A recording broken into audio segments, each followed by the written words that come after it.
இந்த பக்கம் வந்து அதாவது காதல் திருமணமே அப்படிங்கிற பக்கத்தில் நான் சொன்னேன் இல்லையா, ஸ்டெப்னியை தூக்கி மாட்டியிருக்காங்கன்னு. அதாவது பிரகாஷ் வந்து பட்டிமன்றத்தை அரேஞ்ச் பண்ணார். அந்த பக்கம் ஒரு ஆளுக்கு வந்து குறையுது அப்படிங்கிறதுனால நானே பேசிடுறேன் அப்படின்னு சொல்லி இறங்கிட்டார்.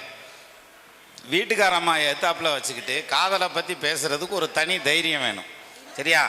இருந்த மேடையிலேயே ஒரு கட்சியிலிருந்து இன்னொரு கட்சிக்கு தாவும் தெம்பும் திராணியும் எங்கள் பிரகாஷுக்கு மட்டுமே உண்டு அப்படின்றாங்க இல்லையா? அது மாதிரி பிரகாஷ் ஐயா வந்து இப்போது லவ் தான் பெருசு அப்படின்னு பேச போகிறார். அதை அவங்க வீட்டுக்காரம்மா கேட்க போகிறாங்க. அவர்கிட்ட இருந்து அந்த அம்மாட்ட இருந்து நம்ம தான் காப்பாற்ற போகிறோம், சரியா? அணியில் ஒரு ஆள் இல்லைன்னு சொல்லி என்னை சேர்த்துட்டேன்னு சொன்னாங்க.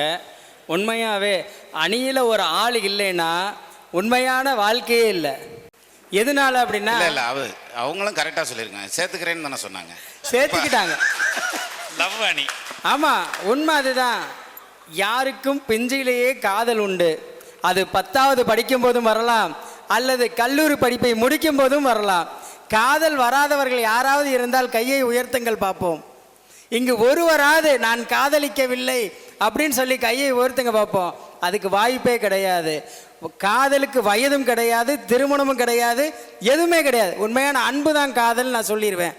ஆனால் அணி கொஞ்சம் ஸ்ட்ராங்காக இருக்கனால சில வித்தைகளையும் விஷயத்தையும் கொடுத்து ஆகணும். எதுனாலேன்னு கேளுங்க. காதலுக்குரிய பாவம்னு ஒன்று இருக்குது. ஜாதக ரீதியாகவே காதலுக்குரிய ஒரு பாவம்னு ஒன்று இருக்குது. இதை ஜாதகமாக பேசுவோம். ஆனால் அதையும் தாண்டி ஒரு விஷயம் இருக்குது. காதலுக்கு முன்னுதாரணமாக இருக்கக்கூடிய இறைவன் இறைவி சேர்ந்த ஊரில் இருந்து இந்த பட்டிமன்றத்தை நடத்திக்கிட்டு இருக்கோன்றதை மறந்துடாதீங்க. திருச்செங்கோடு அர்த்தநாதீஸ்வரர் ஆலயம். திருமணம் பண்ணி தான் காதல் வரணும்னு இல்லை, காதல் பண்ணி தான் திருமணம் பண்ணணும்னு இல்லை. யார் ஒருவருக்கு ஒருவர் மீது உண்மையான அன்பு வருகிறதோ அதுவே அழகான காதல். இல்லை தீர்ப்பு மட்டும் சொல்லலைக்கா, நான் விஷயத்தை தான் சொல்ல வர்றேன். தீர்ப்பு சொல்ல தான் ஒருத்தரை செட் பண்ணியிருக்கோம். ஏன்னா ஏப்பா இப்படி அப்பா சொல்லுவேன் ஐயா, நாங்கள் பேசுகிற அணி அப்படிங்க ஐயா, இப்படித்தான் பேசி ஆகணும்.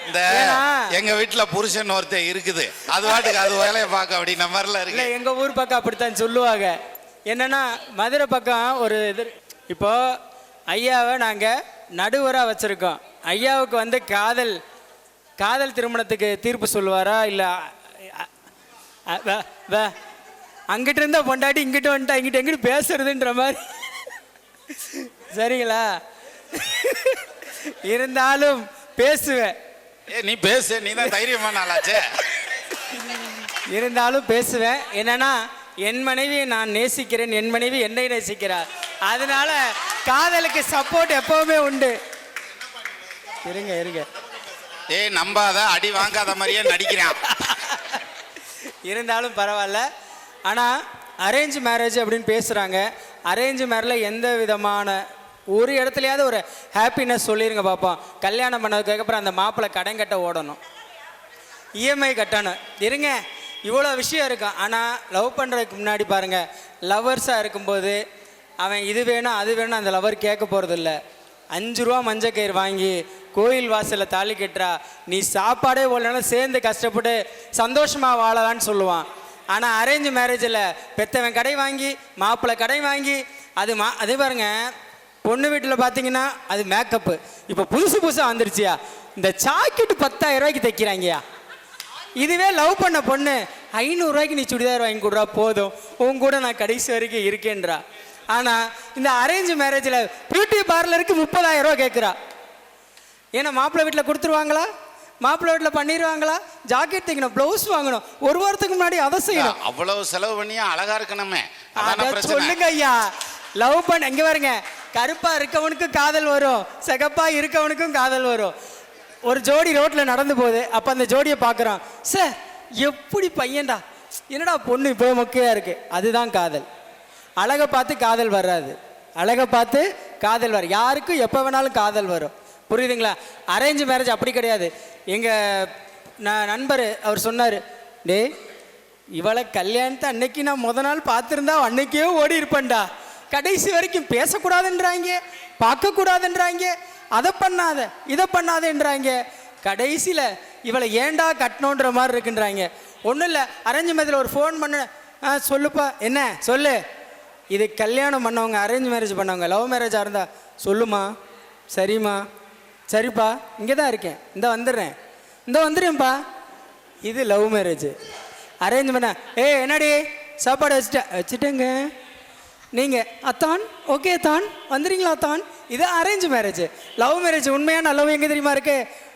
என்னடா உன்னை காணோம், எப்படா வருவ, அங்கே தாங்க லவ் இருக்கு. அதுதான் உண்மை. ஏங்க, மரியாதைன்றது பொது வழியில் இருக்கணும், வீட்டுக்குள்ளே இருக்கணுன்ற அவசியம் இல்லை. சரிங்களா? அதனால உண்மையான அன்பு எல்லா இடத்துலையும் இருக்கு, இல்லைன்னு நான் சொல்லலை. ஆனால் காதல் பொறுத்த வரைக்கும் செலவு இல்லை. ஆனால் அரேஞ்ச் மேரேஜ் இருந்தால் நிறைய செலவு இருக்குது. ஒன்றும் இல்லை, பொண்ணு வீட்டு சைடில் போனால் பல சொந்த பந்தம் செய்முறை, மாப்பிள்ளை வீட்டு சைடில் போனால் பல சொந்த பந்தம் செய்முறை. ஆனால் காதல் திருமணத்தில் அந்த விஷயமே கிடையாது. யாரையும் கூப்பிட மாட்டா, நல்ல நண்பர்கள் இருப்பாங்க. காதல் திருமணத்தில் செலவு இல்லைன்னு சொல்லாத, பிரசவ செலவும் அந்த மாப்பிள்ளையே தான் பார்க்கணும். அதுதான் சார் எவ்வளோ பெரிய புண்ணியம். ஆனால் இங்கே அப்படி கிடையாதுல்ல. பொண்ணு வீடு தானே பிரசவம் பார்க்கணுன்றாங்க. அப்போ அந்த பெண்ணு வீட்டுக்கு எவ்வளோ பெரிய கஷ்டம். கல்யாண கடனை, ஆடி சீரு, பொங்கச்சீரு, தீபாவளி சீரு, அப்புறம் ஏதோ புதுசா ஒரு சீரு இப்ப கண்டுபிடிச்சிருக்காங்க. இத்தனை சீரை கொடுக்குறாங்க. வாங்கின சீரை வரிசையா சொல்றாங்க.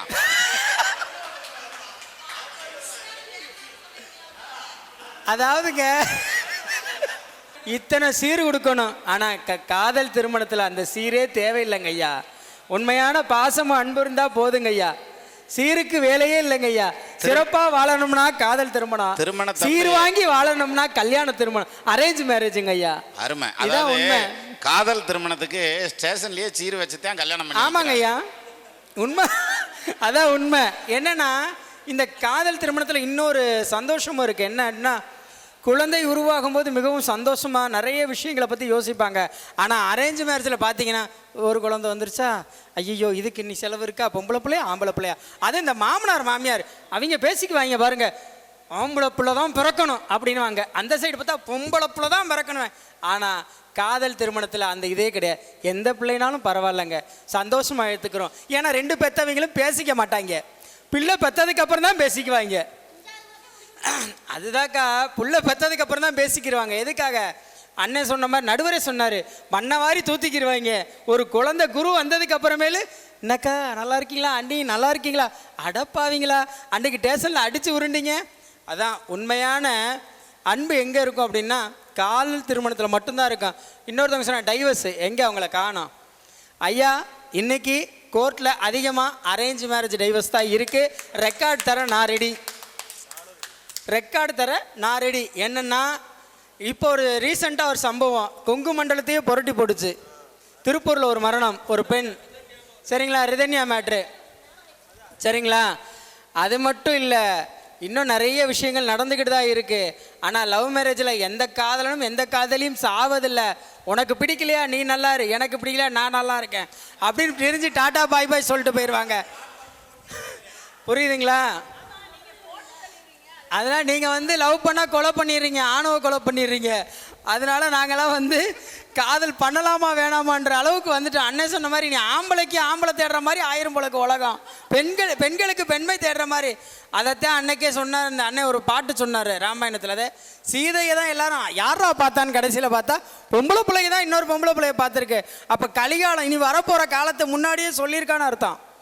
காதல் எங்கே வேணாலும் வரும், எப்போ வேணாலும் வரும், எதில் வேணாலும் வரும். ஆனால் வாழ்வில் சந்தோஷத்தை கொடுக்கக்கூடிய ஒரே இதம் காதல் மட்டுமே. நடுவர் நல்ல தீர்ப்பை சொல்லுவார்னு நான் நினைக்கிறேன். திண்டுக்கல்லேருந்து வந்திருக்காரு, மதுரைக்காரர்களுக்கு நல்ல தீர்ப்பை சொல்லுவார்னு நினைக்கிறேன். நன்றி, வணக்கம். நடுவர் அரேஞ்சு மேரேஜ் பண்ணிட்டாரு, ஒருக்கா லவ் பண்ணி பார்த்துட்டா நான் செக் பண்ணி சொல்லிடுவேன் ரெண்டில் எது கரெக்டாக இருக்குதுன்னு.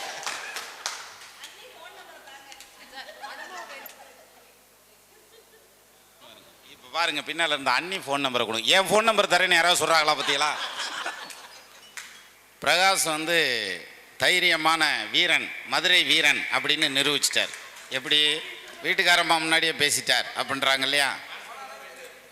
இப்போ அந்த அம்மா நினச்சிருக்கேன், என்னம்மா பேசுகிறான் ஐயா, நம்ம வீட்டில் எப்படி பம்மிக்கிட்டு உக்காந்துருந்தியான். மாப்பிள்ளை பேசுங்க மாப்பிள்ளை, இல்லை இருக்கட்டும் பேசுங்க மாப்பிள்ளை, பொண்ணுகிட்ட ஏதாவது ரெண்டு பேசிட்டு போங்க அப்படின்னாக்க கம்முன்னு இருந்திருப்பார். இந்த இதில் தான் சொல்லுவாங்க, இந்த கொண்டு போய் பொண்ணு மாப்பிள்ளை போகிறப்ப நம்ம பொண்ணு பார்க்க போவோம். அவங்க மாப்பிள்ளை வீட்டிலேருந்து வந்து தினம் பொண்ணு வீட்டிலேருந்து வந்து நமக்கு இதில் ஸ்நாக்ஸ்லாம் வைப்பாங்க. அந்த இது மிச்சர் கொண்டு வந்து வைப்பாங்க, பெரும்பாலும் மிச்சர் வைப்பாங்க. அது நீங்கள் நல்லா கவனித்து பாருங்கள், ஒரு மிச்சர் எடுத்து இப்படி வைப்பேன், அப்படி கொறிப்பேன். அதே இது நம்ம வீட்டில் இருந்துச்சுன்னா அப்போ கல்யாணத்துக்கு அப்புறமே எடுத்துங்கண்ணே, அந்த தட்டில் இருக்குதுல்ல அப்படியே ஒரே வாயில் ஓட்டிட்டு என்ன மிச்சர் கொடுத்த நீ ஏன் இத்துணுண்டு கொடுக்குற அப்படின்னு கேட்பாங்க இல்லையா? ஆனால் நாசூக்கா சொல்கிறாங்களாம்மா அப்படி. அதே மாதிரி அந்த அம்மா பேசிச்சுன்னு வைங்களேன், அந்த அம்மாவுக்கே கேட்காது, அப்படி மெதுவாக பேசுவேன். எது கல்யாணத்துக்கு முன்னாடி. கல்யாணத்துக்கு அப்புறம் அது பேசுன்னு வைங்களேன், மைக்கே தேவையில்லை, இதை கீழே வச்சுட்டே பேசலாம். அவங்க அப்போ மூட்டுக்கே கேட்கும்னு வாங்கல, அப்படி கேட்கும். சரியா? ஐயா பல்லு போன காலத்திலேயே சிரிக்கிறாரு, பாட்டி பேசுனதை கேட்டிருக்காரு. சரியா? அதனால சிரிக்கிறாரு. எனிவே, அப்போது பிரகாஷ் வந்து தன்னுடைய வாத பிரதிவாதங்களை பிரமாதமாக எடுத்து வச்சார். லவ் மேரேஜுக்கு ஒரே ஒரு மஞ்சள் கயிறு மட்டும் போதும்யா, வேறு இன்னமும் தேவையில்லையா, நீ இருந்தால் போதுண்டா அப்படின்னு வந்துருவாங்க அப்படின்னு சொல்லி சொன்னார். அப்படித்தான் வர்றாங்க, அப்படித்தான் ஆரம்பிக்கிறாங்க. ஃபினிஷிங் சரியில்லையா ஐயா அப்படின்றாங்க. அது மாதிரி சமயத்தில் ஃபினிஷிங் பிடிங்கிட்டு போயிடுது. பட் இருந்தாலும் பெரும்பாலான இன்னொரு காரணம்னு சொன்னார். அதாவது அதிகபட்ச டைவர்ஸ் நடக்கிறதுங்கிறது அரேஞ்சு மேரேஜில் தான் நடக்குது, லவ் மேரேஜில் நடக்கலை அப்படிங்கிற ஒரு பாயிண்ட்டையும் சொன்னார். நல்லா யோசிச்சு பாருங்கள், அதுவும் ரொம்ப முக்கியமான பாயிண்ட் தான். சரி, அதே மாதிரி அழகை பார்த்து காதல் வராது, காதல் வந்து அழகில் இல்லை அப்படின்னாரு. காதல் அறிவிலேயே இல்லை. சரியா? அறிவில்லைன்னா தானே காதல் வரும். அதே மாதிரி காதலுக்கு கண்ணே இல்லைன்ட்டான். இல்லையா? அது மொட்டை காதல்றான். ஆனால் அதைத்தான் நம்ம தூக்கி பிடிச்சிக்கிட்டு நிற்கிறோம் இல்லையா? அப்படியான அமைப்பில் தான் நம்ம பிரகாஷ் சொன்னார். அந்த வகையில் வந்து செலவில்லாத காதல் அப்படிங்கிற மாதிரியான பாயிண்ட்டும் சொன்னார். இந்த செலவில்லாத காதல்ங்கிறது என்ன ஆகுன்னா அப்படித்தான் ஆரம்பிக்கேன். ஆனால் காதலிக்க ஆரம்பிச்ச நீ கல்யாணத்துக்கெல்லாம் ஒன்றும் போக வேண்டியதில்லை, டெய்லி 2 ஐஸ்கிரீம் சாப்பிடுவான். சரியா? அது இல்லாமல் எனக்கு அது வாங்கி கொடு இது வாங்கி கொடுன்னு ஆரம்பித்தான்னு வச்சுக்கங்களேன், அவ்வளவுதான். நம்மால் ஒரு வழி ஆயிடுவேன், கிறங்கி கிருத்து போயிடுவேன்றாங்கல்ல, அந்த மாதிரியான அமைப்பு. ஸோ அந்த வகையில் செலவு 2 பக்கம்தான் இருக்குது. இருந்தாலும் நம்ம சைடை தூக்கி பிடிக்கணும்ல, அதனால் பிடிச்சிட்டு இருக்காரு.